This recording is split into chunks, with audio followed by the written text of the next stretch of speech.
We have here today with us Mr. Gerald Lieder. You were born 1926 in Stettin. Correct. What can you tell me about your family, life in Stettin in those years?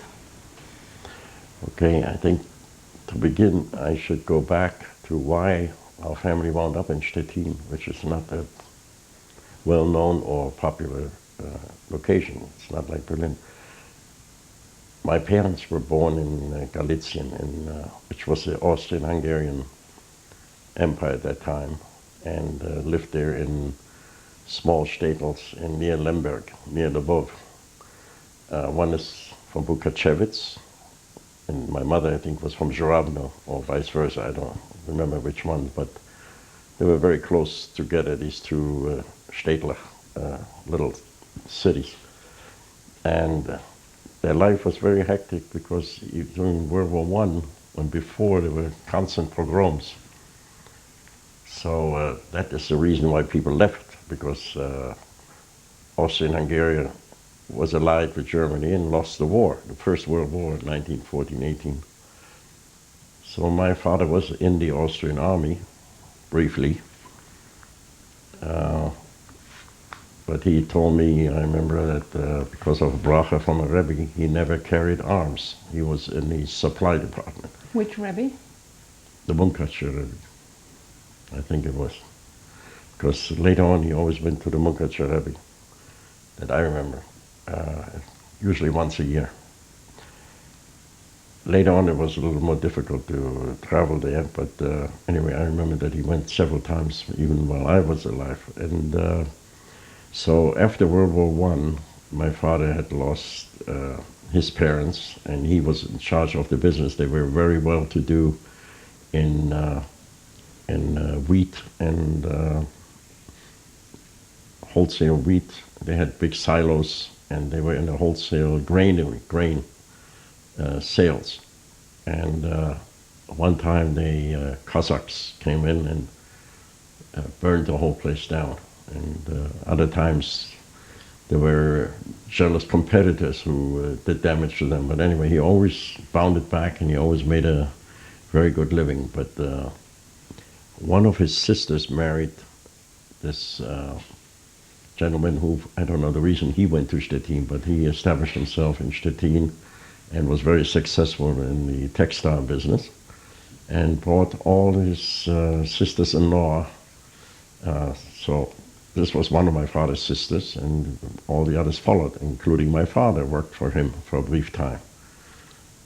That's how he got to Stettin, because there was nothing left after World War I in that part of Poland. It was hunger, and it was just chaos. There was no way to recoup and recover. By that time, my father had 2 children, and actually 3. His first wife, my father's first wife, died and left him as a widower with 2 children.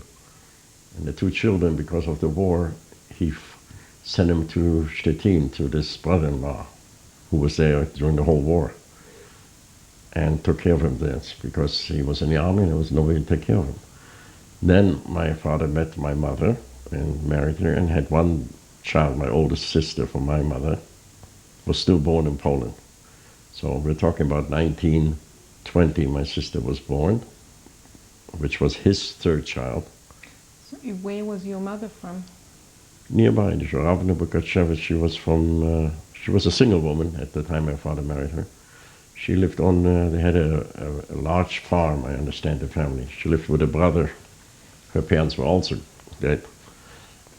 So after my oldest sister was born, the 3rd in the family, apparently that's when they moved. So it must have been around 1921 or 22, and they moved to 21, because in 1922 the next child was born, my brother Max, and that was already in Stettin. And I was born, as you mentioned, in 1926. So I'm giving you this as background to understand why Stettin, Germany. And my father was very successful. He struck out on his own after working for my uncle for a short time.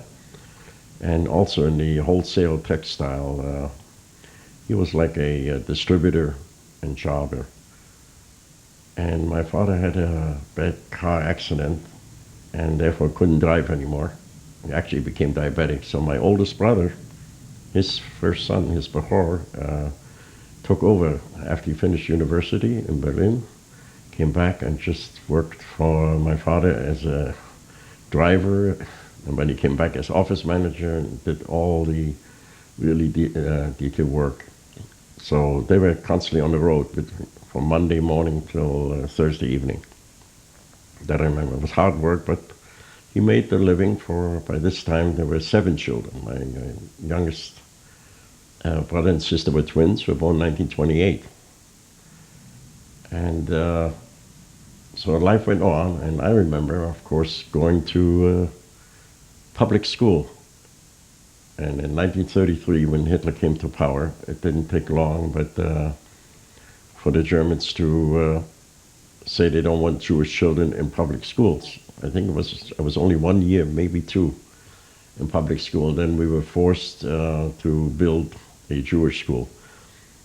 Now you think, how do I remember that? I don't, but I remember going to school. But there's a history by eyewitnesses who described the Jewish life in Stettin, the community of the Stettiner Jews.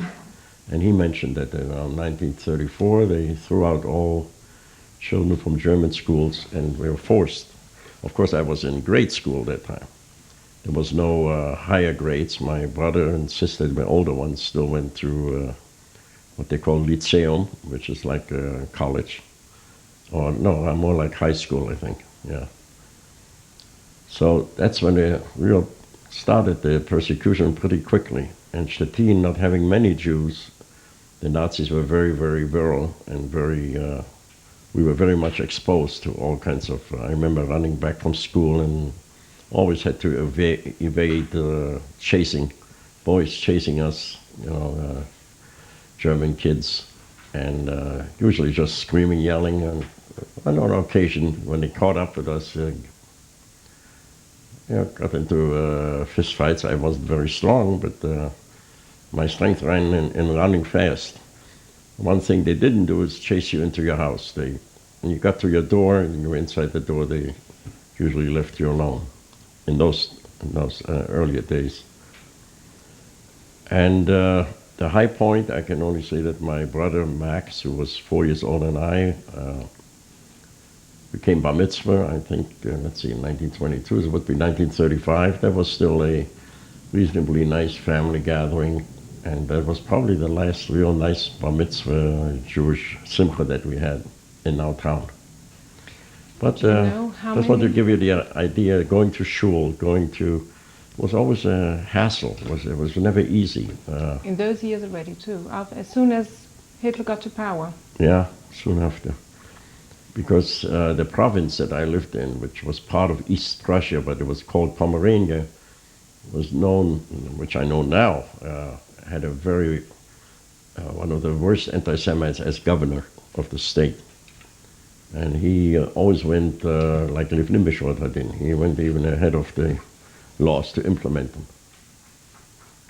So life was pretty hectic, but as a child you had the most of it. We did play ball, and we had in the Jewish school we had nice, very nice, excuse me.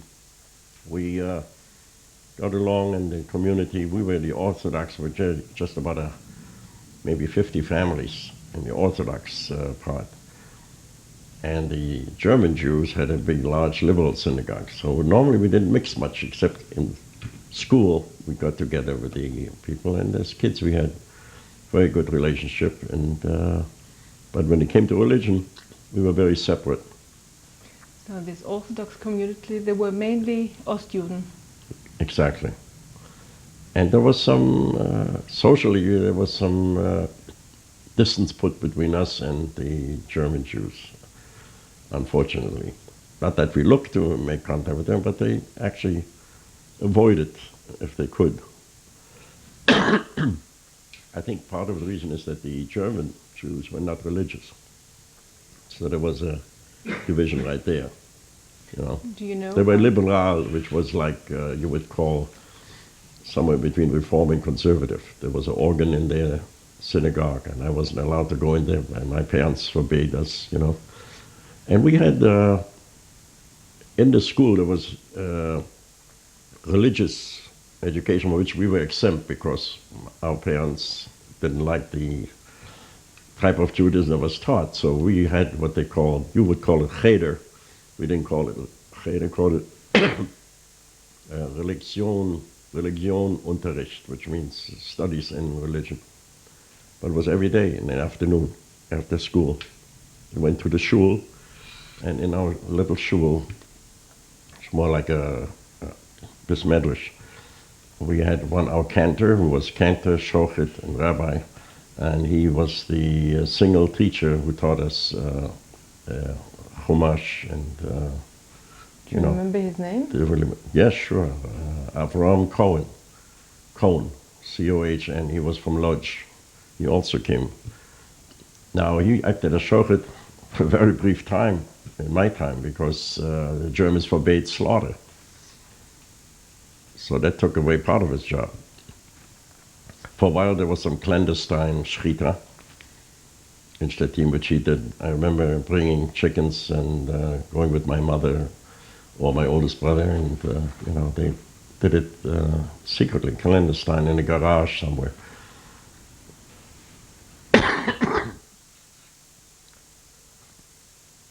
I like to go chronologically as much as I can. Do you know approximately how many Jews were in the Liberale Gemeinde? I don't know, maybe 1,100 families altogether. We were only about 50 families, if that many, in the Polish. So about very few Jews in Stettin. But it was a small town. The total population was about 270,000. It was located right on the Oder River, north, near the Baltic. Were there any youth organizations? Well, my cousins, there were youth organizations. Yes, of course, there was Bar Kochba. My brother, oldest brother, very much participated in that. That my parents let him do because sports activities was good. And of course, we had physical, exercise. What do you call it? I can't think of the word now. The school curriculum. Turnstunden. Calisthenics, yeah, stuff like that. But in addition, one of my cousins who lived in Stettin, one of my older cousins, formed a Bachad, which was part of a Mizrahi organization. So we had Shabbat afternoon, we had gatherings. She would be also, my older sister was active in that. My oldest sister became actually a very, very popular Hebrew teacher. She was the best Hebrew teacher that anybody told me that they remember. Anyway, that was up to now. I think that was the daily life, and I remember mostly that every time I went out in the street, we were exposed because we dressed just like they did, except that we wore hats. You didn't walk out with a kippah in those days. So we wore caps. The German kids all wore school caps, which was a certain emblem. They knew right away, you wear a different cap, you wear something strange about you, you were probably a Jew, so it's a fair game. When times were worsening, your parents were not thinking of immigrating? Oh yes, sure, they were talking of immigrating, but sure, they registered us all. I don't know what year, but somewhere in the middle 30s, my oldest brother saw to it. He went to Stuttgart, which was the location of the American consul closest to Stettin for some reason. Was located there, and we were registered to get our quota number. And I think anybody who studied the history knows what happened to we were under the Polish quota because in Europe, you go where your parents were born. That's where you belong. That's the state, the nationality you automatically get. Even though I was born in Germany, and we were never German citizens. So as Polish citizens, the quota was always way, way overcrowded. So our number never came up. Just to jump ahead, it never came up. Of course, I understand later in the war broke out, my parents, you tried every place you could get, but again, history knows that doors were closed, nobody opened the doors. But getting back to really the beginning of the Holocaust, you could say. This was the beginning because at that time was the first time the Germans got away with physically manhandling and deporting Jews, grabbing them from their house, take everything away and deporting them without the world reacting. And that was exactly, today's the 27th of October, tomorrow is the anniversary, 28th of October 1938. We were summarily, Gestapo came in on a Thursday evening, I remember that, and just told us to come downtown to the city jail. We just got to clear some papers, they told us. Leave everything where it is.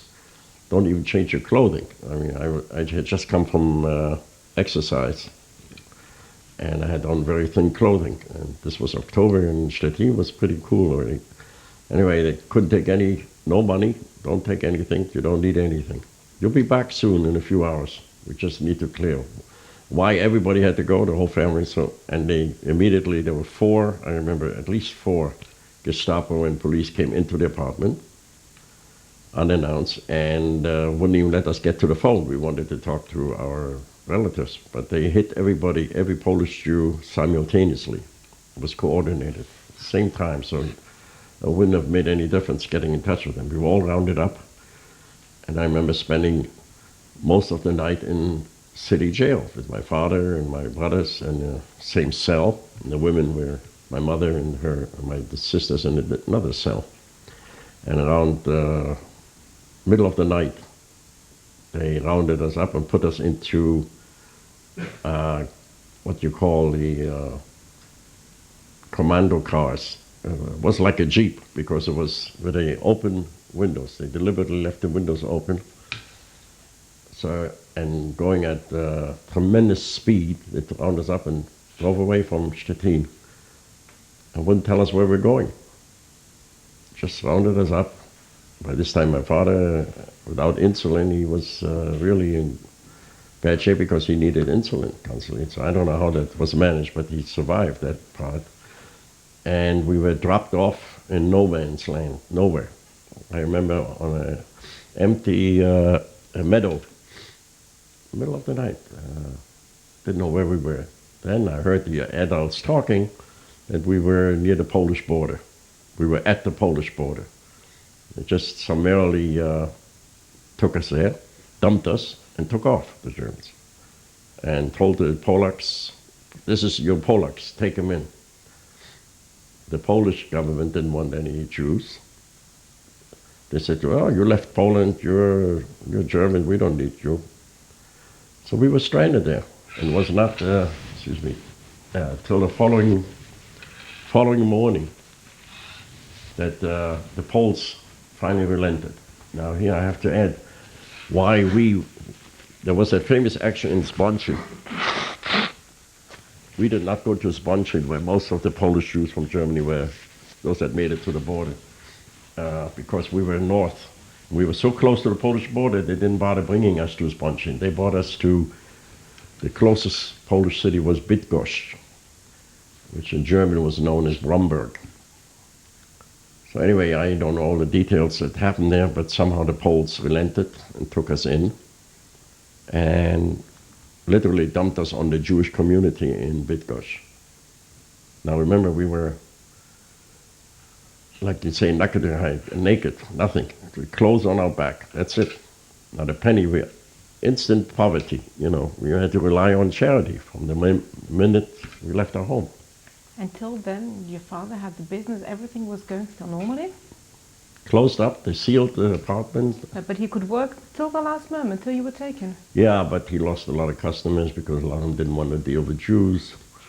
But my father was an excellent salesman, and he ingratiated himself, plus he was a very honest man, and they had to respect that. So quietly they bought from him, but it was shrinking. But he was able to feed the family.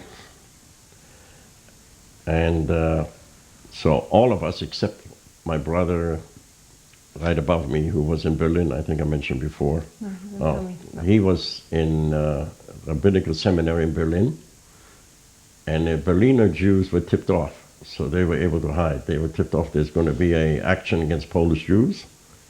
Somehow they had a mole in the Gestapo, or bought off somebody. While in Stettin, there was absolutely no contact. As a matter of fact, there was one man who was a official agent of the Gestapo, and he belonged to our Orthodox community.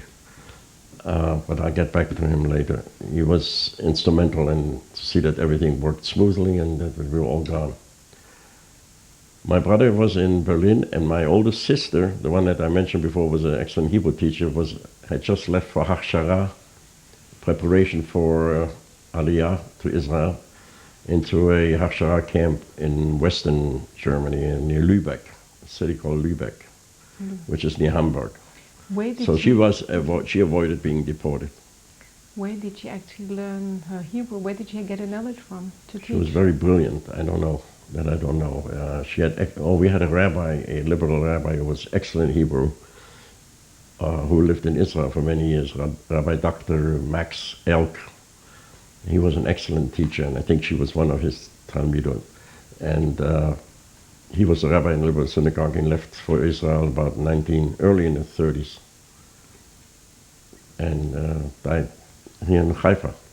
But he was well known here too.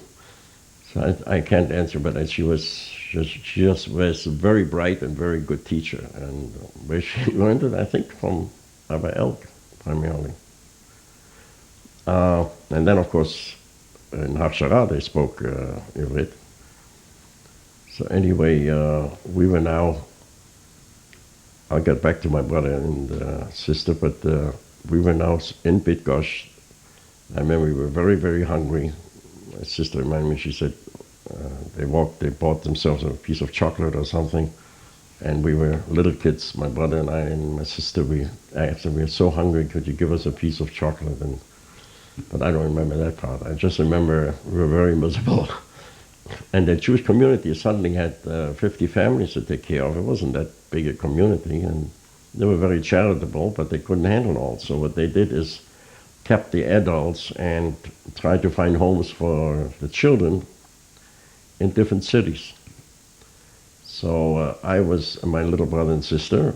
I wasn't bar mitzvah yet, 12 years old, and we were sent with my aunt, who had 5 children with her. She was sort of like a governess to all those who went to Radom. The Radom community in Poland was very generous.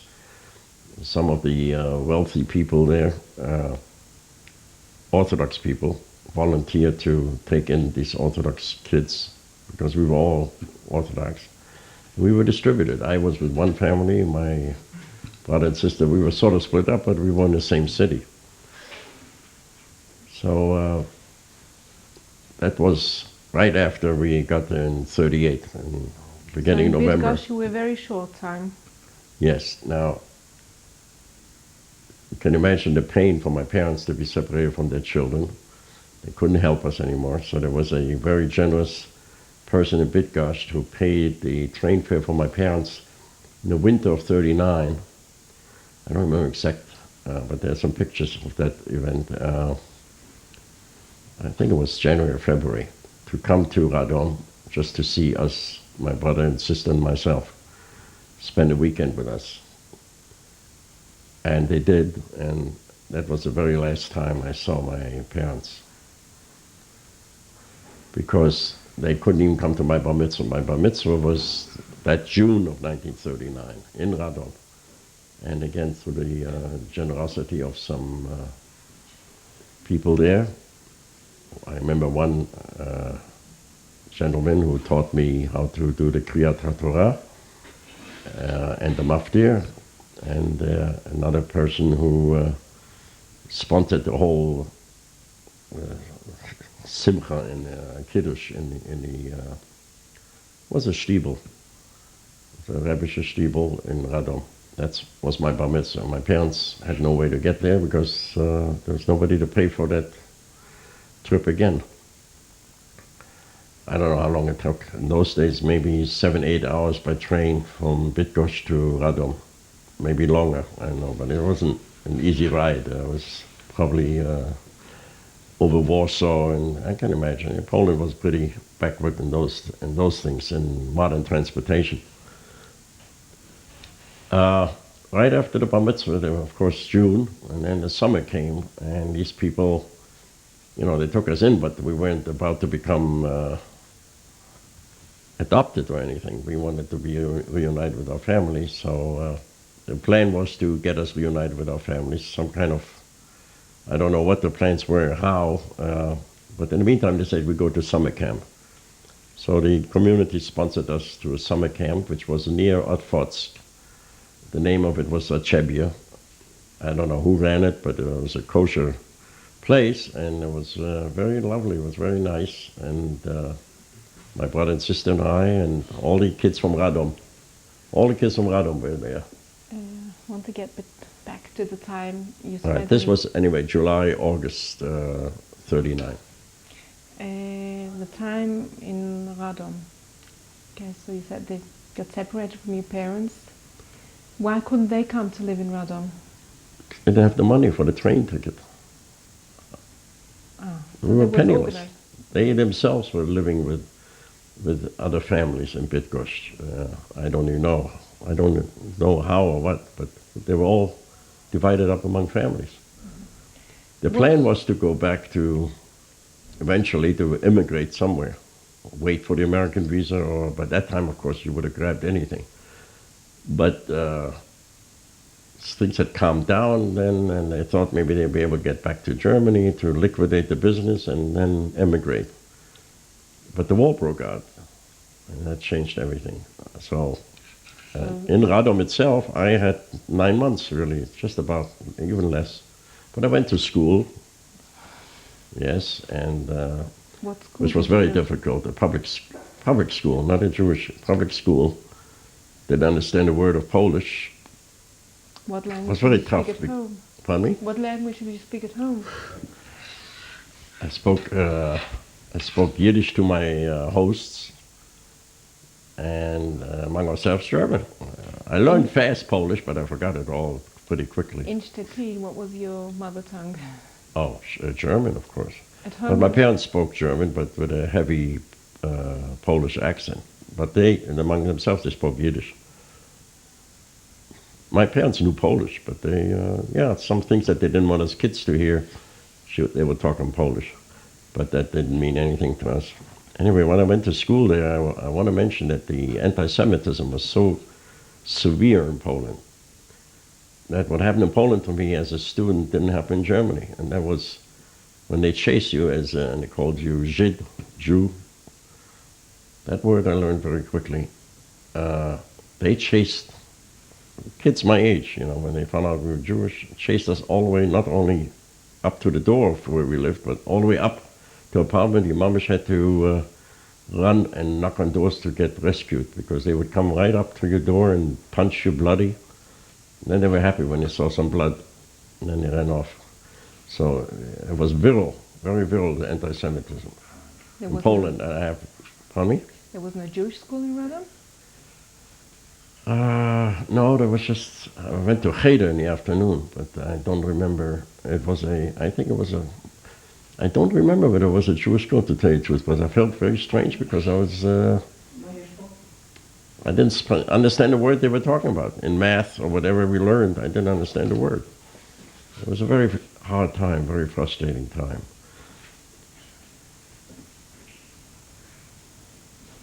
And the next thing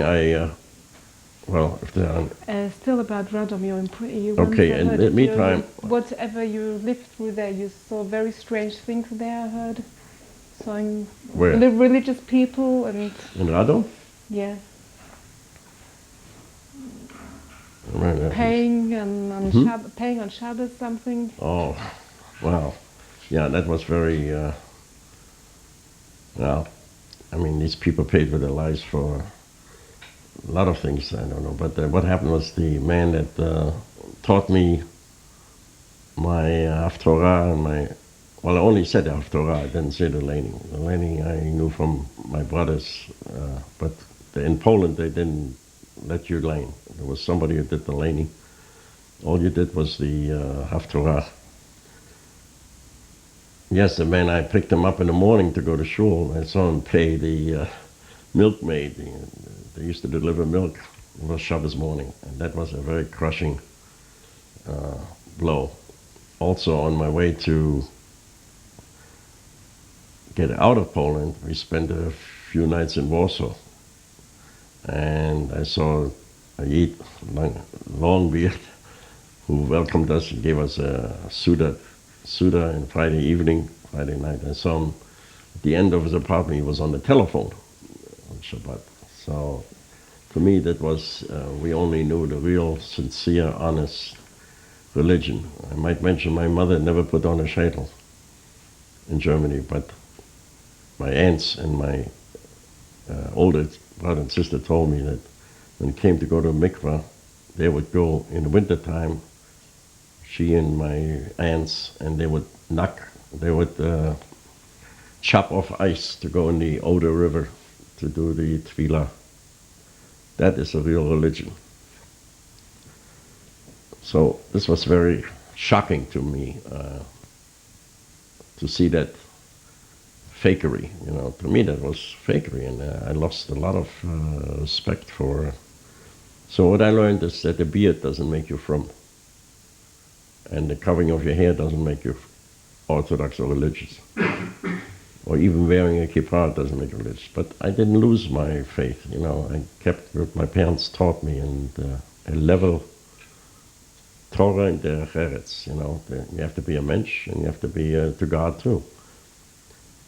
That was the important thing, which I kept throughout life. Thank goodness. And I don't know why, but it's so many years ago. But it gave me a very solid foundation. My parents were true, honest citizens. They paid their taxes and all that, and they couldn't understand what happening. My father, they knew persecution from the Cossacks, from the Russian Cossacks who came in, used to go in the haylofts and stab the haylofts, and people were hiding, told us stories like that, but nothing like what was facing them now.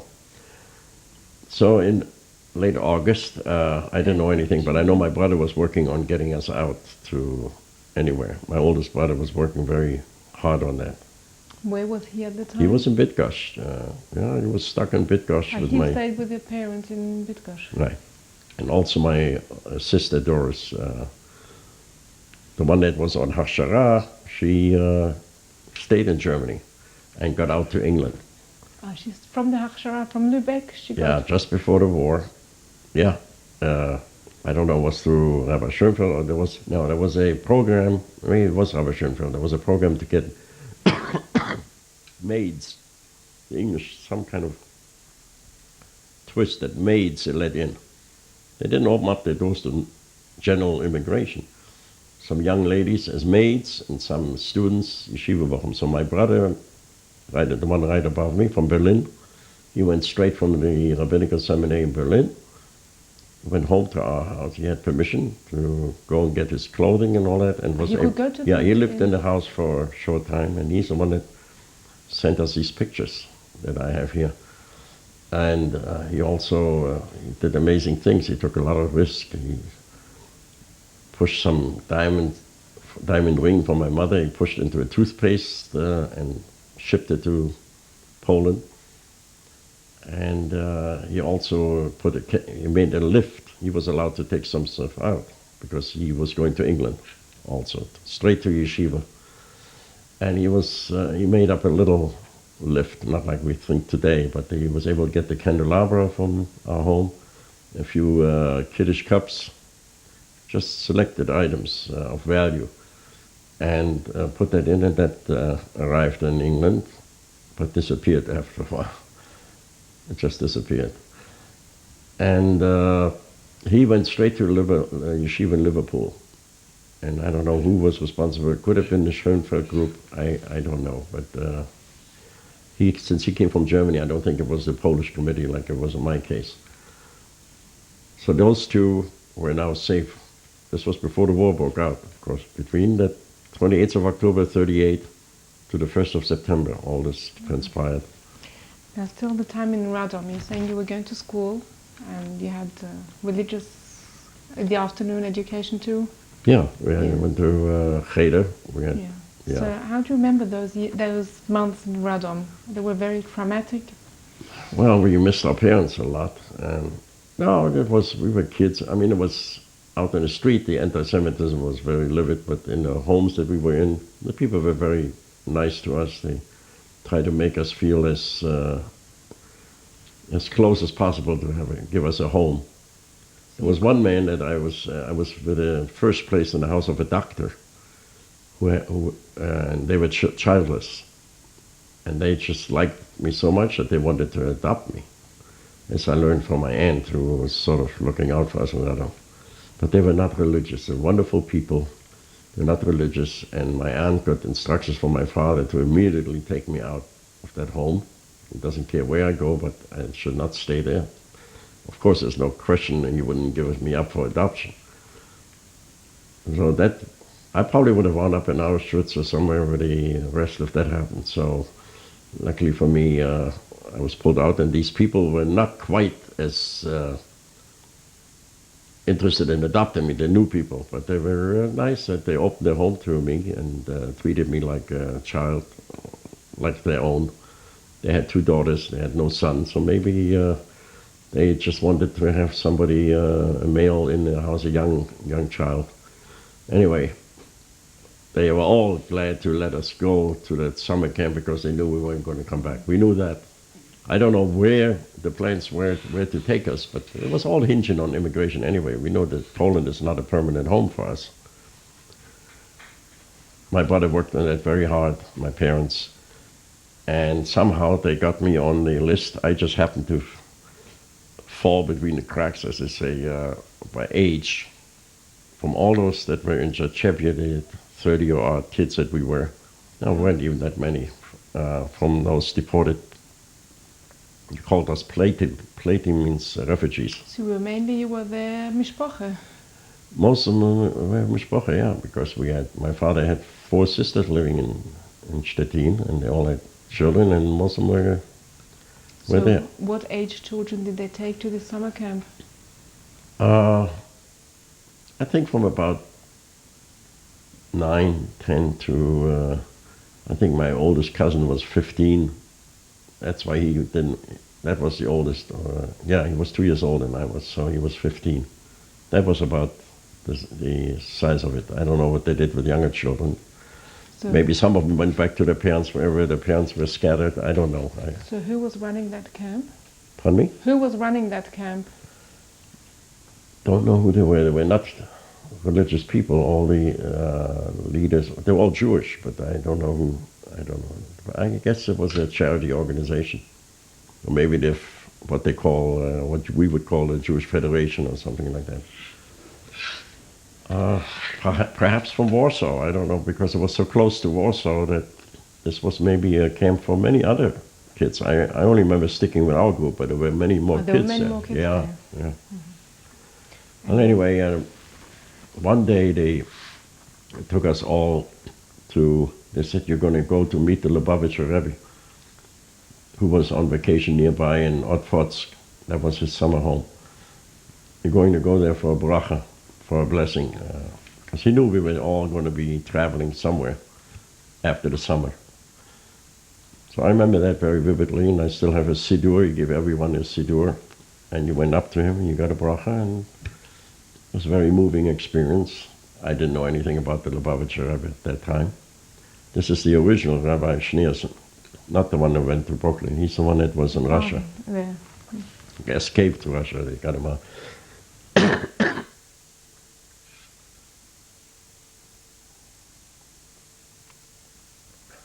Now, around middle of August, I got a call, like a roll call, in the camp. And I was told to report and this, a bus would come and pick me up. Just sorry, to this point, you're saying you didn't know anything about the Lubavitcher. You said your father went to the Munkacher. You never ever went along? No, I was too young. I think my oldest brother went along. I never went along. No, that was And as I said before, in the last few years, in the late 30, it wasn't possible maybe to get out and back in. Maybe he was afraid he wouldn't be able to get back into Germany. You never know what the Nazis were going to do, you know. You were afraid to leave. And also, maybe he wasn't too well. It was hard for him to travel. I don't know the reason why, but maybe the Munkac Rebbe wasn't always available, you know. People used to go when the Rebbe's went on vacation into the bath. So maybe that's why he used to go. Czechoslovakia, where Marienbad and Karlsbad, these were famous baths, hot mineral baths. As a matter of fact, I think he went there instead of to Munkac itself. But so were thousands of other Hasidim. Yeah, my father came from a Hasidic family, but he never... we were Ashkenaz, and I remember Nusach Ashkenaz all the time. But they were, obviously, were Hasidic background. You want to go back to... So then you were in this camp for almost 2 months, you said you were there? Yeah, almost 2 months. And then they were still in camp when the call came that I have to, I don't know, day tomorrow or 2 days, I'm going to be picked up. My number was picked from this camp. I was picked to go to England. I was lucky my number came up. I mean, we were all registered. My brother had saw to it that we were all registered to get out. And there was a Kindertransport, a children's transport organized somewhere. And from this camp, they only took, from my group, which was about 20 people, I was the only one. My brother and sister, the younger ones, were supposed to go with the next transport. Unfortunately, there never was another transport because this was around 23rd of August. I arrived, I was picked up, we went through Warsaw. I remember they were already confiscating bicycles, cars, anything that moves in the streets of Warsaw, sandbagging. You could smell the war in the air, you could smell it. As young as I was, tremendous danger. And also when I said goodbye to my little brother and sister, it was a terrible, terrible emotional scene. Somehow felt that And that was the last time. you're not going to see him again. From the camp? The Kachaya, From the Yeah. camp, you said. I still see them. Where he...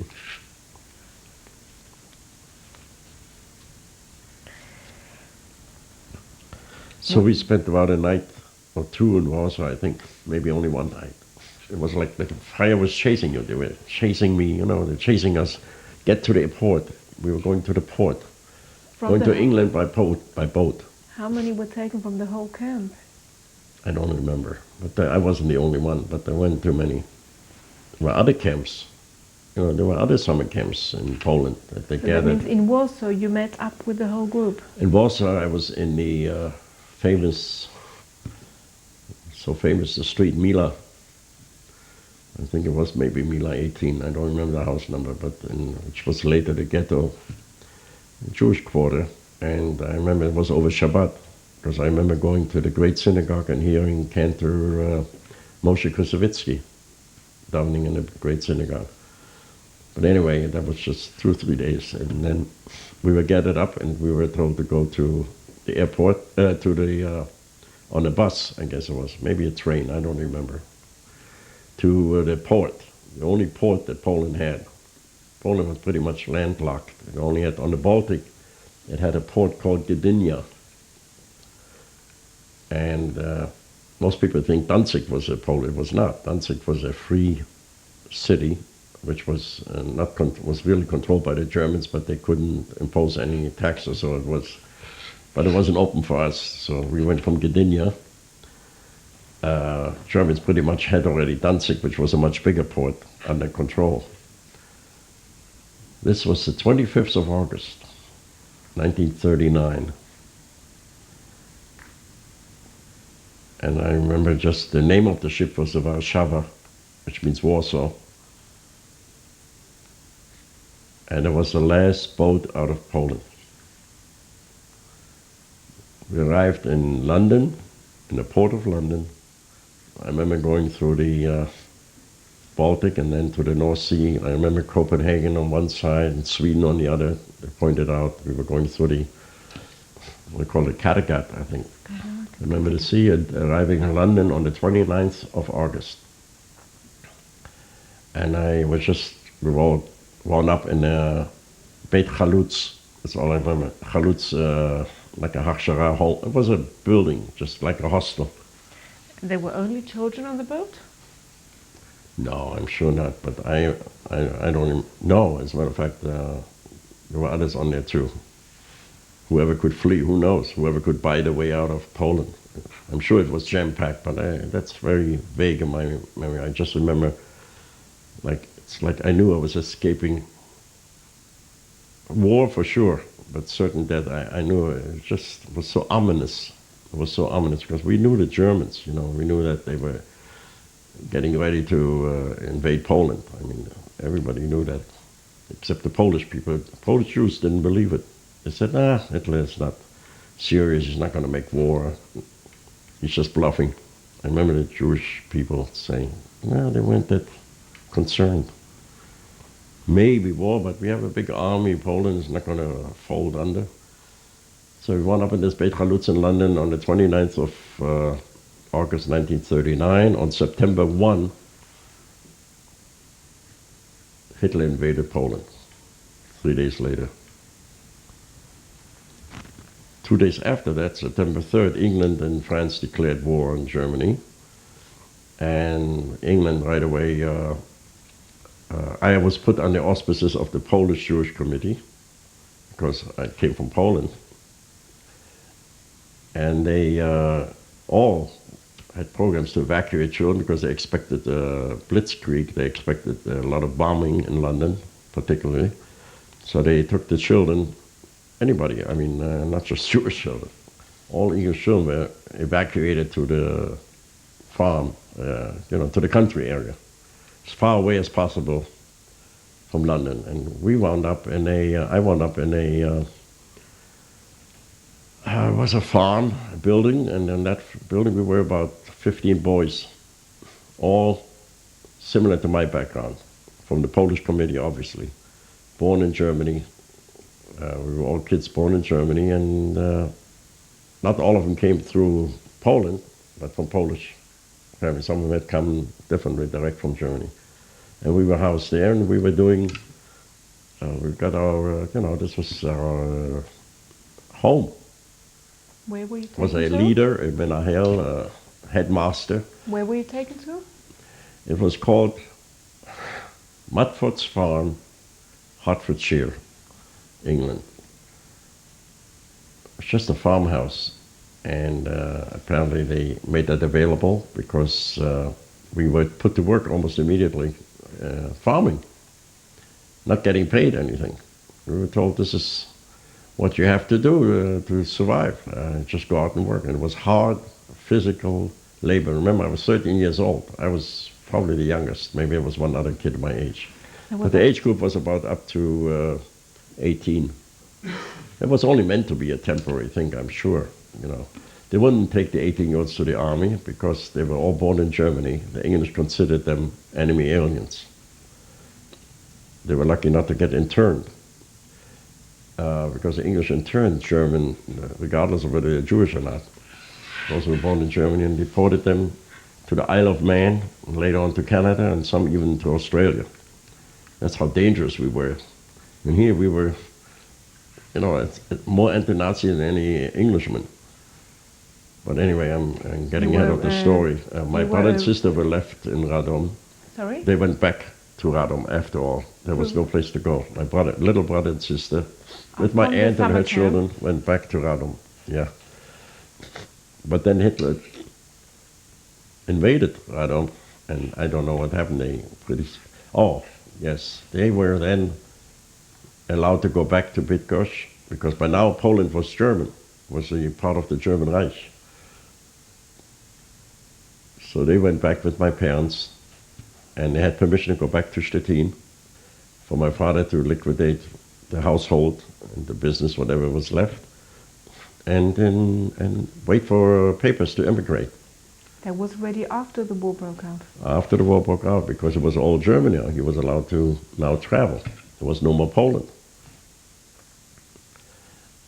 So unfortunately, the Nazi had other plans, and they couldn't get out anymore.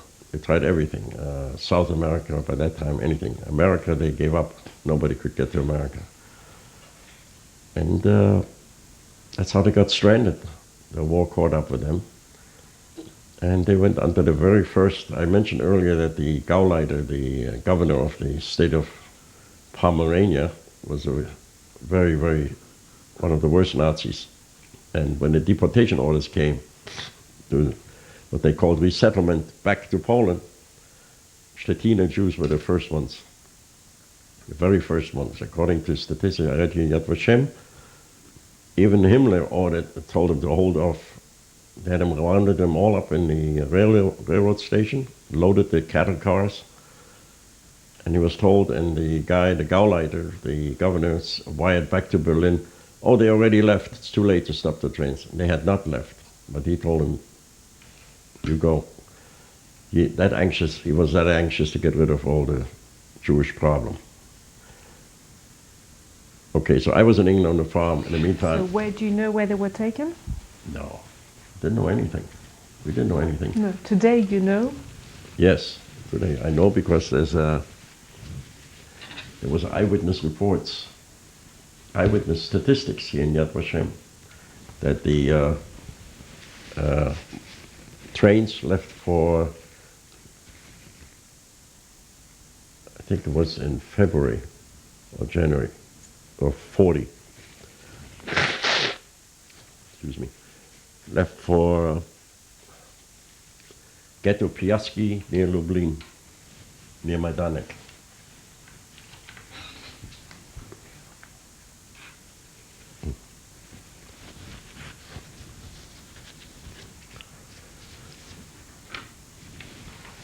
And I don't know if you want to continue my or my parents is really, the story here I want to give is my parents' destiny, what happened to them. They are the ones that involved in the Holocaust. I had escaped.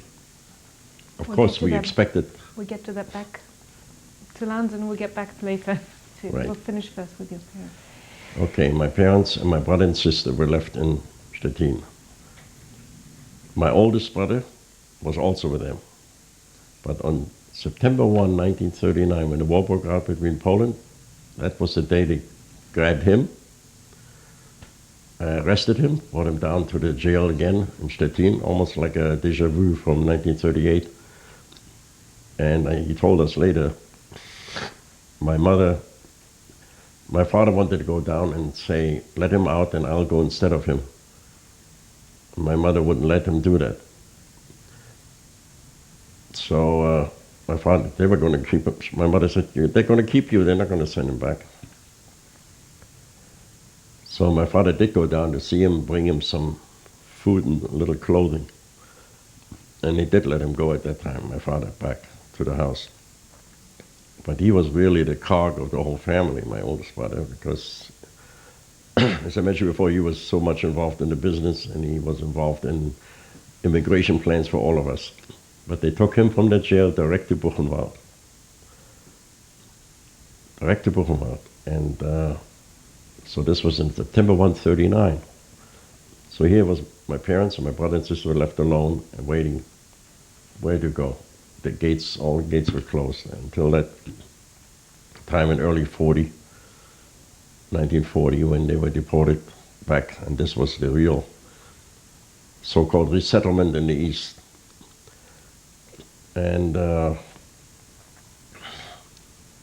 remember in the meantime, my sister, Doris, and my brother right above me from England were able to get to America because the Polish quota wasn't being used. So they came in 1940 to America. So there were some Red Cross letters from our parents that eventually got to America. Postcards, really. I think I have one somewhere, but I couldn't find it for this. From Piaski. Right. When my mother wrote that my father died on the operating table in Lublin or Piaski. He was a diabetic and he didn't have his medicine, and they had to amputate his legs, and he died on the operating table. We now know that this was probably not true, because according to what I read in his statistics and his eyewitness reports, they were made to march from the railroad station for miles and miles in Poland in snow, and my father probably, and thousands died, hundreds died on the road, never made it to the ghetto. And we assume our father was one of those. But my mother wasn't allowed to say that. In the meantime, they wound up in Piaski, in the ghetto. In that ghetto, my little brother became bar mitzvah. They still wrote that to America. Remember, I had no touch. I was in England, so I only know this through my brother and sister from America. And after a short time, that stopped too, the letters. Well, even before America went to the war, it stopped. We heard nothing anymore. My brother was born in 1928, so 41. He was still bar mitzvah. He wrote, my mother wrote that he was in shul, he had his bar mitzvah. She also wrote that she was able to put a gravestone for my father on a matzeva, but nobody ever found that, and we doubt that was probably told also to say everything is normal. And as we know now, nothing was normal. My aunt, who was in Radom still, she had brought back my little brother and sister to Stettin, but then she went back to Radom to her children. Who brought them to Stettin? And my aunt, From Berger, Radom, yes. Yeah, she went back to her children who were still in Radom, except the oldest son, who managed to get out through Germany, through Spain and Portugal, and then to America. But the rest of her children, other 4 children, were with her. She had lost her husband, who was deported to another concentration camp at the start of the war, same as my brother, that he went to, I believe, Sachsenhausen, another concentration camp in Germany. My brother was very, very fortunate that he survived the whole 5 years, from first day of the war till he was liberated April 11th, 1945 by the Americans in Buchenwald. He managed to survive and reach old age because he was tremendous kibbut alpha aim. He gave it to the parents. Look, that was probably this was, I don't know.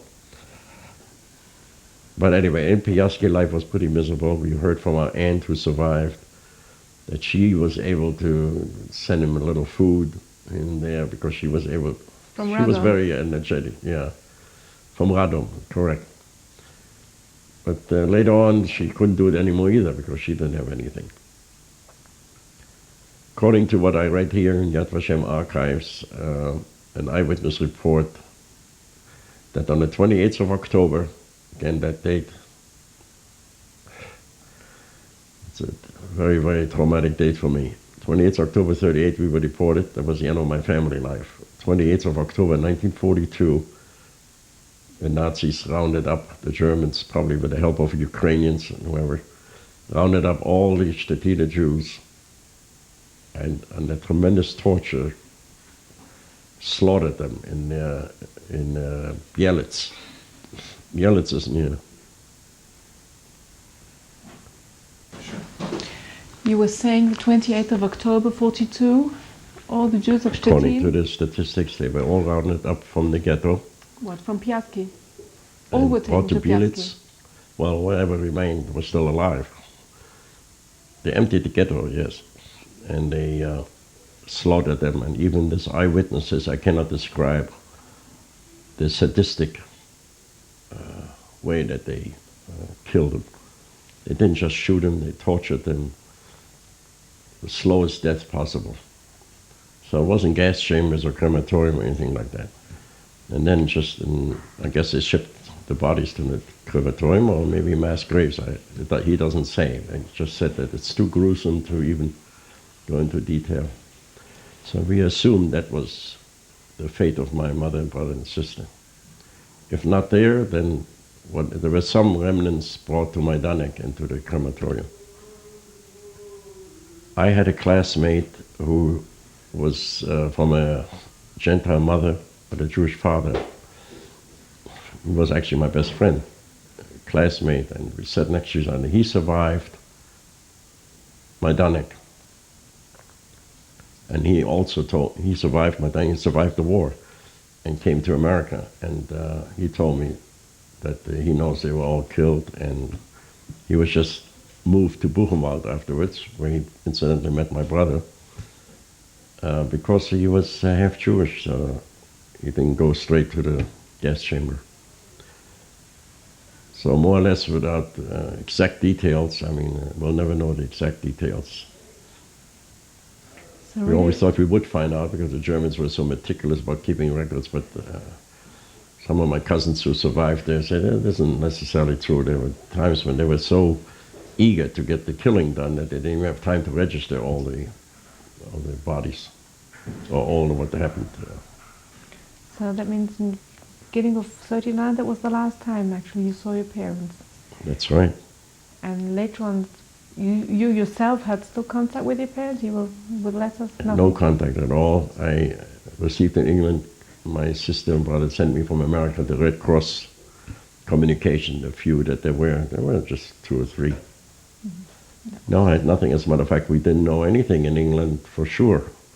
Then reports started filtering out. There were by that time, as I said, I was in the farm there, but my sister, before she went to America, came to visit me. And she herself was rescued as a maid. She worked as a maid in England, but she was able to go to America. And before she left, she came to visit me on the farm. She was appalled at the conditions. We had no schooling. I mean, the man was a headmaster, but I don't even remember if we learned anything. Maybe you learned a little English. And we all had English in school in Germany, but, it was no conversational English. And we were working like slave labor, 12, 14 hours a day, and all in the excuses was a war effort. And you're lucky to be alive, you Jews. What about Jewish life over there? There's nothing. On that farm, there was nothing. And that's why my sister was so appalled. She says, you're not going to stay here. And she fought her way, went to the Polish committee, and she says, you got to take my brother out of there. This is no... First of all, he's 13 years old. He's working like a slave. This is not right. And besides, I don't like there's no religion there. Although we kept Shabbat. We were all from Orthodox homes. We kept as much as we could, but when I look back now, I don't know what the kashrut was. I really had no way I have no idea. Anyway, I was glad to get out of there too. And the only people, the Polish committee said, well, we have no place for him to go if he wants to be observant. I have no place to go except send him in a yeshiva. Again, this yeshiva didn't take any money, I found out later, and that's why they were so happy to get rid of me. This rabbi had said, I don't want to be answering to committees. He says, I'll raise my own money to keep these children. And that was Rabbi Schneider, who was originally from Frankfurt, had brought some boys with him and had started a yeshiva in London. And that's where I wound up, in the dormitory of the yeshiva from mid-40s, 1940 to 44. So I was there during the whole Blitz and everything, and all the bombings. I was injured slightly in one of the bombings, but that's... Where were you at the time? In the dorm of the yeshiva, in the dormitory, which was not on the premise of the Beis Medrash. It was 2 blocks away. I was not sleeping in a shelter. Because there was no air raid, so we decided to get up. The air raid, some went in shelter, but most of us didn't bother. And there was one of those bombs that dropped by parachute, which means that the air raid was already completed. The all clear had sounded. And then the bomb exploded on contact, and it was down the block from where we were. So our house was, later on, if we saw it, was partially destroyed. So I don't know, I just got cut by flying debris. And running out of the house, I guess I cut my feet on glass from the windows. But that was nothing compared to what we know that happened to our families. So I was there till the V-1 rockets that the Germans sent. This was a flying bomb, which went by motor, but without pilots. There was one phase after the Blitz, and that I still bore. But then they came up with a V2, which was like a missile. Came without warning, was like a shell. And they again concentrated on London, of course. At that time I said I couldn't take it anymore. My nerves couldn't take it, so we ran away. A couple of friends of mine and I from the yeshiva. Where do you go? Went to another yeshiva, went to Manchester. And from there we spent 3 weeks, and then we went to Liverpool, which needed reinforcement of yeshiva boys. We spent summer, actually only, summer 44 in Liverpool in yeshiva, which was safe from these rockets. Then I went back to London. One thing I wanted to ask you still, actually, the Bar Mitzvah in Radom, where did you have tefillin from? Pardon me? Tefillin, did you get there? Oh yes, sure. Yeah, that the family supplied the Jewish community. Of course, I had tefillin, and yes, that was. They were very generous. I mean, the people really took us to their bosom. You know, they felt sorry for us. We were, I guess, to them, this was the first alarm to some of them, first sight of what can happen under Germans. The people that I stayed with, I found out later, all were killed. The people were famous family in Radom, Leslau. Leslau, they were in the lumber business. Two or three brothers, each one took in. One of them took in my cousins. I was with another one branch of the Leslau family. My little brother and sister were somewhere else, not in Leslau, but similar type of families who were very generous and good people. But they couldn't get out. They didn't believe until it was too late. So they thought they could buy their way out, or, you know, you could think you could buy your way from the German. They don't know the German mindset. They didn't want to be bought. They wanted to destroy Jews. That was all they wanted to do. They couldn't wait to get their hands on the Polish Jews. In London, you were just in the yeshiva, or you had anything to do with the community? Just in the yeshiva. The yeshiva was very strict. We were not allowed any outside contact because, well, I mean, sure, you went on the street between the dormitory and sometimes you had to go and get supplies for the yeshiva. And they would heckle us because we were young, non-army people. And the English, all their people were in the army. They couldn't stand it. So again, you had this Jew. Why aren't you, they called you Jew, they called you Nazi, they called you anything. But it wasn't as virile or as, at least not to me, it wasn't as dangerous as Germany or Poland. How many were you there, refugees? About? In the yeshiva? I think Rabbi brought out over probably close to 50, 60 boys from Germany. Which he himself brought. Which he himself brought over, right. He managed to bring over. And then others like you, how many? With me, by the time I was there, I think we were probably around 100 boys, and it wasn't easy for him to raise money because there were other more established yeshivot. He himself was like a newcomer to the Jewish community, to the English community. And anyway, then I came back to London and... looking back those years, it would have left you a positive experience? From where? And the years in Schneider's yeshiva before running away to Manchester and Liverpool? Well, the positive part was that I was in a very religious environment with nice people like myself. I mean, the same background. Almost all of us were... There were some English boys, but most of them were Polish, German refugees, and learned well. I mean, the study was very intensive, but it was too extreme for me. I never felt fully comfortable. I mean, some of them made the switch over, but we all came from more moderate background as far as religious education and all that. So that part was very new to me and not always, but in the end it was a positive experience because it gave me a foundation to go through life with my religion intact. So then you went to Manchester. Who was there? No, that was Who just escape. for They a took few us weeks? in because they knew we were scared of the bombs, and the yeshiva was well established there. Who was They it? did. Rav Segal's yeshiva. Pardon me? Who was there then? Rav Segal? I think that was the name. I hardly remember, really. I hardly remember. I remember Liverpool more because I spent 8 weeks there, about 8 or 10 weeks. Liverpool was Rabbi Lipkin. Lipkin. He was a Rosh Yeshiva, very nice. And there the learning was very nice. But there were more distractions there because it was summertime, the yeshiva was pretty empty, and it wasn't very intensive. We had probably too much free time, and there was no tachlit, there was no future there because the yeshiva was going down.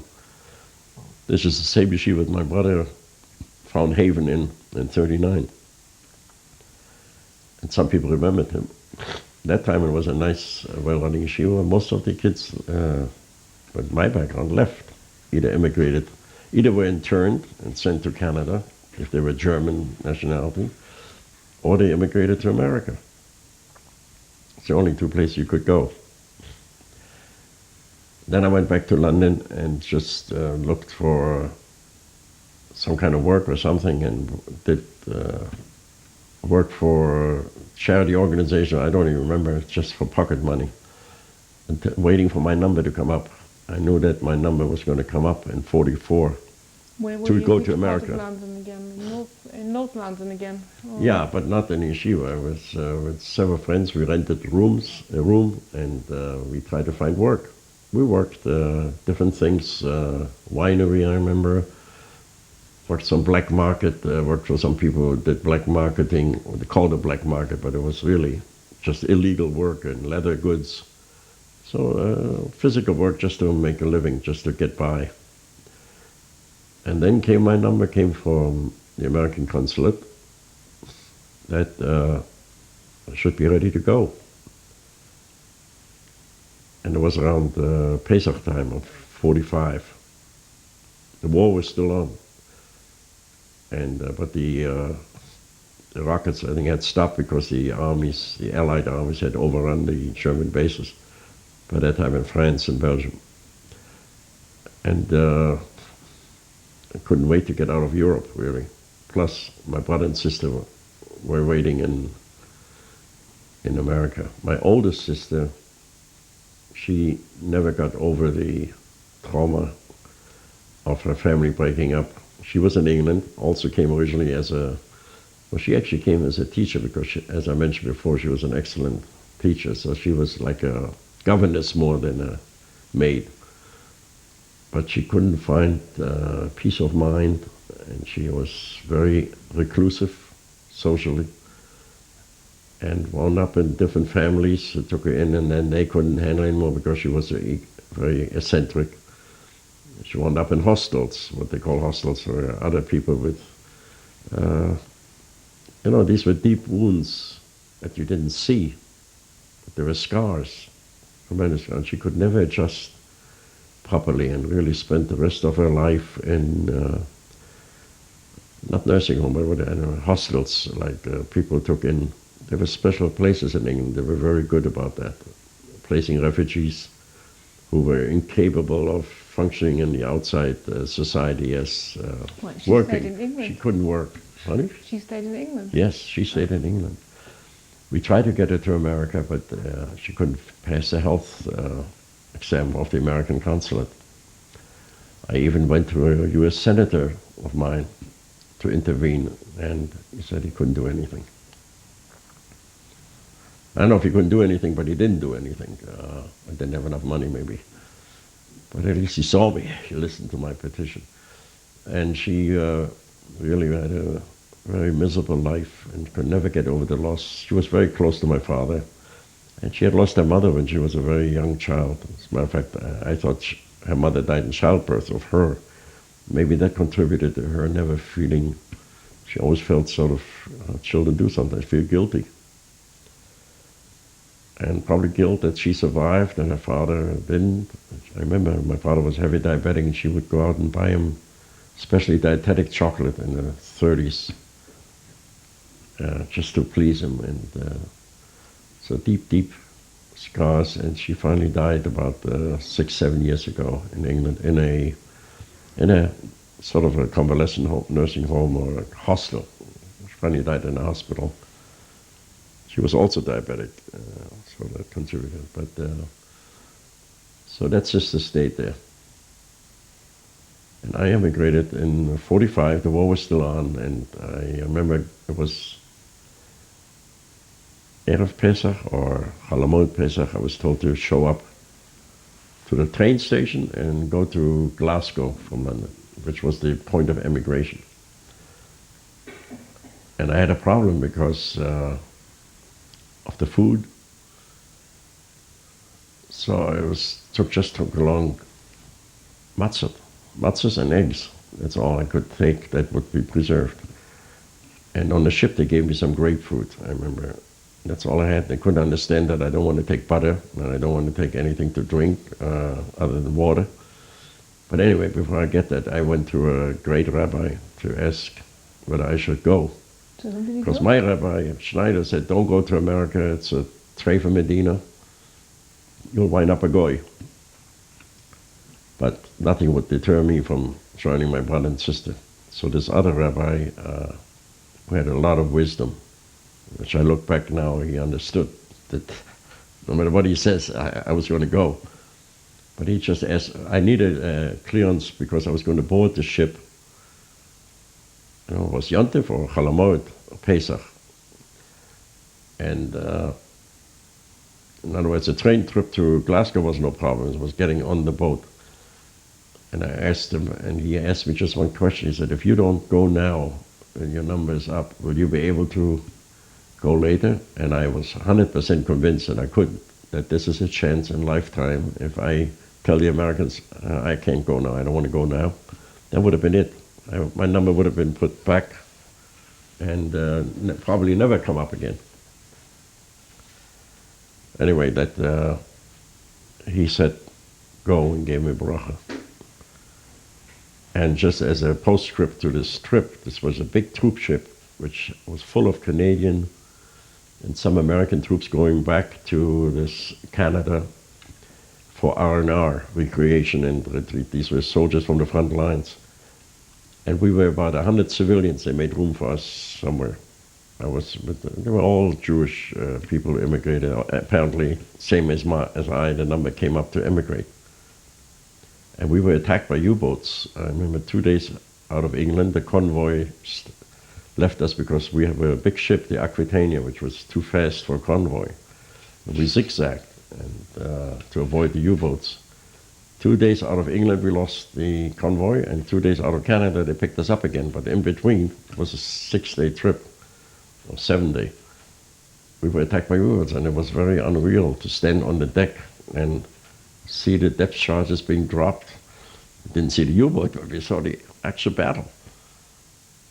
It was unreal. It was like, if we would have been sunk, we all would have been dead. But anyway, what I wanted to mention, since it was Pesach and I only had matzahs and eggs and grapefruit that the boat supplied, I was the only person I could see from hundreds that were visible to me that wasn't seasick.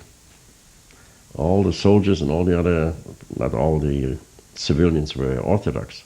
They were eating. I was the only one that did not get seasick. The others got violent seasick. Plus the sea was stormy, April, and also the zigzagging. So that was, we arrived in Canada, Halifax, Canada, about 6 days later. And from there they still didn't trust Jews.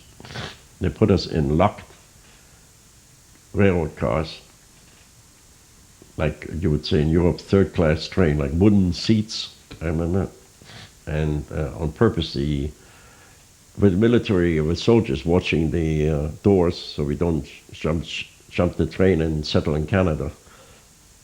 the Great Wasteland of Canada. And we had no intention of doing that, but to them, we were Jews and we were Germans. So I remember that they came in the middle of the, and we was lying down on the wooden benches. They came in the middle of the night to sweep up the dusty floor just to annoy us.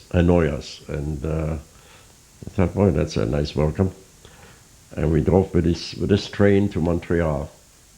In Montreal, all of a sudden, the world changed. We were transported to a very nice train, like human beings, like proper people.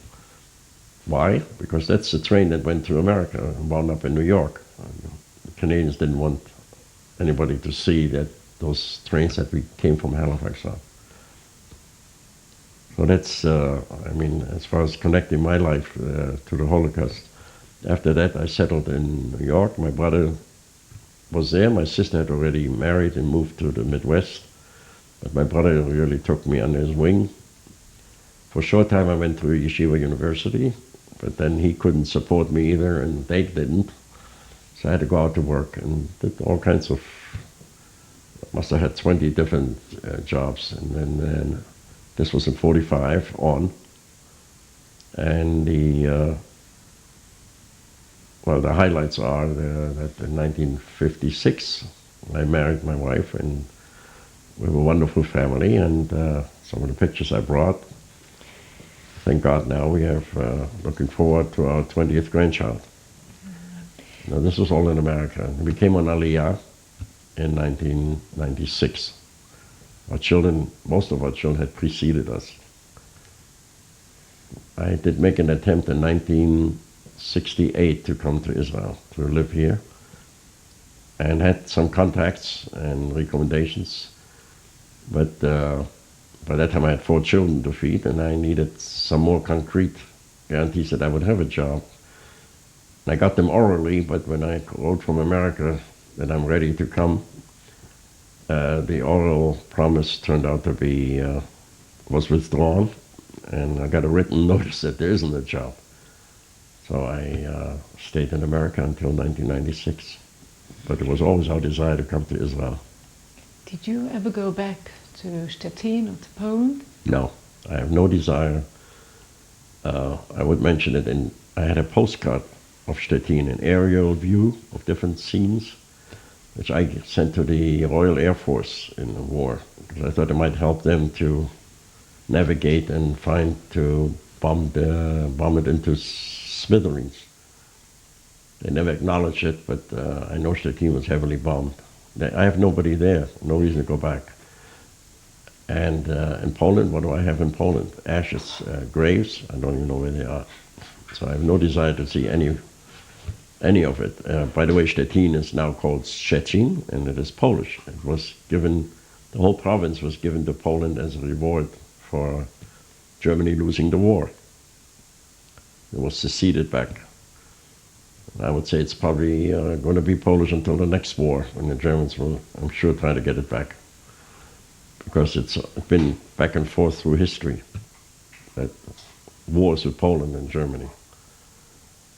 I've never been back in Stettin. Some of my cousins have, but they had family buried there, so they came to see Kever Avot. And that wasn't destroyed? Pardon me? That was not destroyed? There wasn't, the cemetery wasn't destroyed? Sure. Couldn't find anything. I mean, they knew the location, but there was no graves, no gravestones. Sure, everything was destroyed. Besides that, there's nothing in Germany altogether for me. Why should I go back? There's absolutely nothing.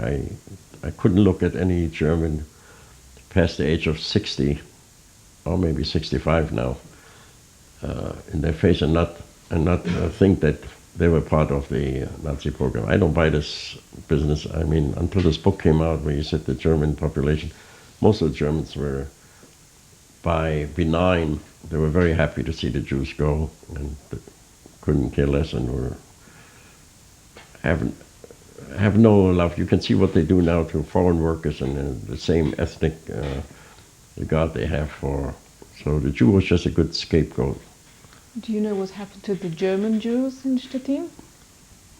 They were all killed, as far as those that was They were in that 28th of October 1942. Someone died earlier on the marches, like my father. Then all the Jews of Stettin were taken, not only They were all, yes, they were all only put the in Austrians. Piaski, yes. Then, when they emptied the ghetto of Piaski, maybe some of them had been brought to Majdanek before that, or maybe those that were able to work, I don't know, maybe they went to some other camps. But in that book, he writes that what was left of the Stettin, and there were still hundreds of them. Do you know how many survived besides you and your cousins? Very, very few. I don't know. My brother survived Buchenwald with a cousin. They were both arrested the same day and liberated the same day. Other than that, I know very few people from Stettin that survived. There were some who got out before the war to Israel, legally or illegally. They survived. Like I mentioned, this Rabbi Elk, and some others. My doctor, my pediatrician doctor, but he left in the early 30s. He left 36. He survived and lived in Israel, a very active, very fruitful life. And but other than that, I know very few. I think probably less than 20 that I know of. All I know, it's a very, very sad story where the Germans were very efficient in cleansing out Jews, and they started with the Polish Jews in 38 when the world didn't care or decided to look away, and Hitler saw that nobody wants the Jews anyway. He probably thought he's doing them a favor, and the world probably acquiesced and said, yeah, you take care of the Jewish problem. No, we don't want them. At the end, people were grasping at anything. San Salvador took in some, I think, some of the South American countries, a few of them were able to get out. I mentioned before, and I do want to bring that in the record, there was a man named Hirschfeld in Stettin. He was an agent of the Gestapo. He's mentioned in that book also, but I remember him vividly. He was from the Polish Jews. He was an Albert Medrash. And we always knew, I knew also, we were very suspicious of him, but we didn't know he was actually employed by the Gestapo. And it was his doing that they all were rounded up, not only when we were simultaneously rounded up, but again in 1940, when all the Stettiner Jews, he coordinated and gave them all the names and the addresses and exactly the status of the families so that they were able to round them all up in one day and put them all in the cattle cars. He prided himself on it. Now, two of his daughters, he only had two daughters, made it to England. And we who survived and were in England, from the few, we wrote somebody else, another cousin of mine, but a mishpacha that we knew, wrote to the English intelligence to watch these two daughters. They're probably going to try to get their father out, and to also watch whether they are fifth columnists working for Gestapo. We assumed they were being watched, but I don't know what their fate was. But that was the saddest part of all, that one of our own, well, he of course wound up on it. As soon as there was no more point in having him, after all the Jews were cleared out, that was his death sentence. We don't know what happened, but I'm sure he got shot or went maybe with the last train to Auschwitz. So that was a shattering thing, to find these things happen in your own community. But I remember that very vividly. As a young boy, I remember that the fear we had of this man. And he would come Shabbat to shul, and everybody would be quiet and try to make small talk, but nothing. And he knew it, and he just, a terrible person, terrible. He felt that power. He was a nobody, and he had this power, this feeling of power over all of us, the fate of all of us, which indeed he had.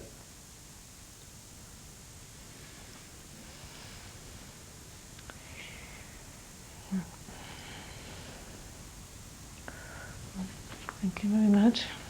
Thank you very much.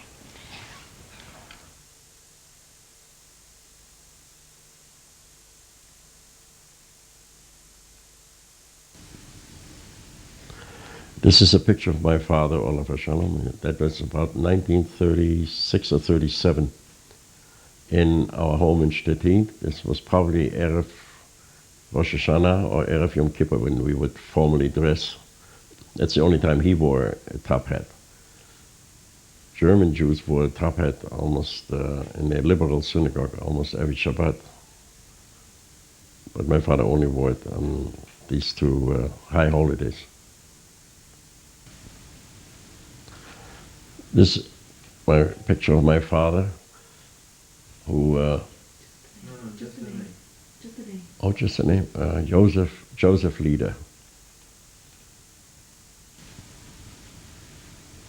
This is a picture of myself. I'm in the front with this scarf on the left, and next to me are my twin brother and sister. In the back is my older brother, Max Lieder. The name of the twins. Twins' name was, in Germany, was Ilse and Achim, or in Ivrit, Yehudit and Yaakov Lieder. In the back, that is a cousin, that other girl, named Dickman. Her father is the one that brought our family to Stettin. And the lady is just a governess.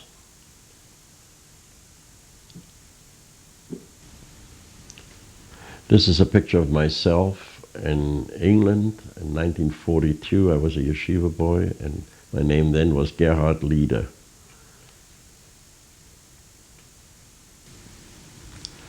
This picture again was taken on the eve of the high holidays, probably 37 or possibly 38. It's my parents, my father in the top hat. Next to my mother is my sister Doris, and in front of my mother is my sister Yehudit from the twins.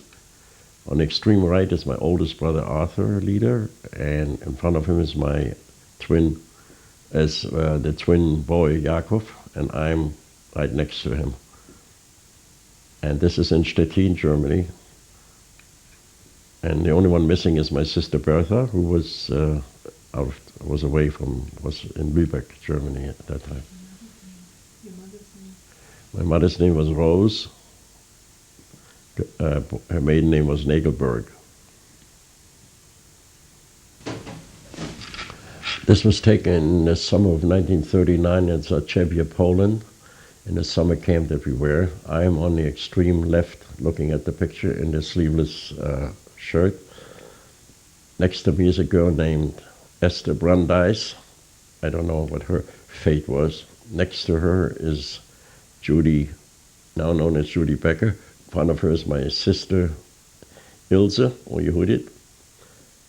Right behind her is Achim Berger, cousin. And the tall boy in the back is Felix Berger, cousin. In front of him is my brother Joachim, Yaakov. Next to him is a Schönhorn was his name, a boy from Berlin.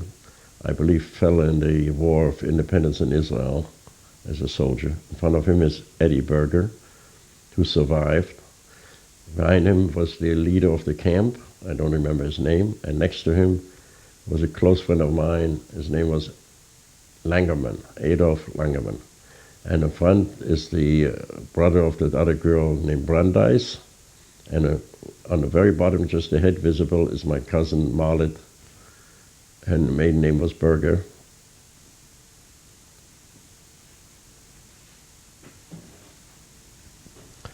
This was in Radom, Poland, in the winter of 38, 39. And it is myself, I'm the tallest one there on the right, and my twin brother and sister, Joachim and Ilse Lieder.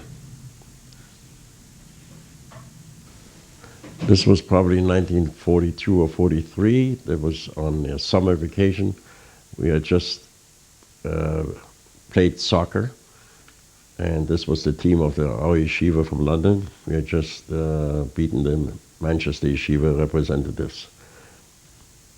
And the names, I'm on the extreme right, kneeling in front. Next to me is my sister-in-law's brother, Grünbaum, from Berlin. Next to him is another boy from Berlin. I don't remember his name. Next to him is a boy from Vienna, Hirschler. And on the bottom on the left was our best player. His name was Singer. He was also a great ball tefillah, Herschel Singer. And the standing ones, I'm sorry, I don't remember any of their names, except an extreme left, a man with a velvet yarmulke. His name is Biller, and he's a devout Chassid in New York from the Salem Rebbe. Oh, and next to him is my Chavuta, my best friend Chaim Beigel, who now lives in Yerushalayim. This picture I treasure very much because it was my only contact with my brother and sister who had immigrated to America at that time. They took this in Liverpool, England, before they immigrated in 39. My brother left in 39, late. My sister early 1940. This is my sister Doris. Her name is now Goldsmith, lives in Chicago. My brother, Max Leader, is passed away 20 years ago. He died at age 52 in New York.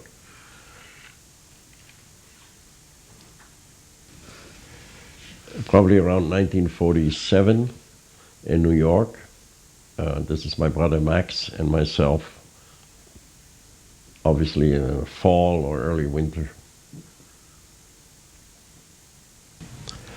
This is in front of, I think it's the Lincoln Memorial in Washington, D.C. I'm not sure, or it could be the Supreme Court, but I think it's Lincoln Memorial. That's myself.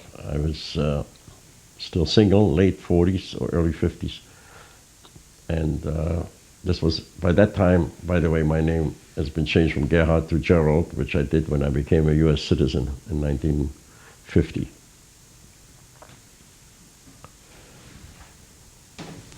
On this day, I was married to my wife, Jacqueline. We've now been married for 41 years. Her maiden name was Rothschild. This was in February 12th, 1956 in Brooklyn, New York. This is 1957. We're posing with our oldest child. Her name is Vivian, and her name now is Vivian Schechter, and she lives in Yerushalayim. This was taken already we had moved from New York and are now in Baltimore, Maryland. These are our 4 children. On the left is our only son, Jeffrey. In the middle, then comes Vivian, and then comes Diane. Her name is now Diane Tarragon. And the little one on the right is Annette, and she's the youngest, and they're all living in Israel. This is at Simcha, and this is my sister Doris. And next to me is on the right is my brother-in-law, Fred Goldsmith, who passed away about a year ago. As I mentioned before, my sister lives in Chicago area. And this was taken in Baltimore. It's a picture of my oldest siblings, my brother Arthur and my sister Bertha. They were from my father's first wife. And this was taken in England, where my sister lived until she died 8 years ago. It was taken in the early 80s. This picture was taken in Ra'anana and sent to us while we were still in Baltimore, Maryland. I get greatest pleasure out of this because this is the nekama, the revenge we have on the Germans. These are our children and our grandchildren, and since then we have 2 additional ones, and we expect another one shortly that'll make us 20 grandchildren, Kainahara, from our 4 children. So the only sad part is that our parents didn't see any nachas from them, but we certainly have tremendous nachat from them.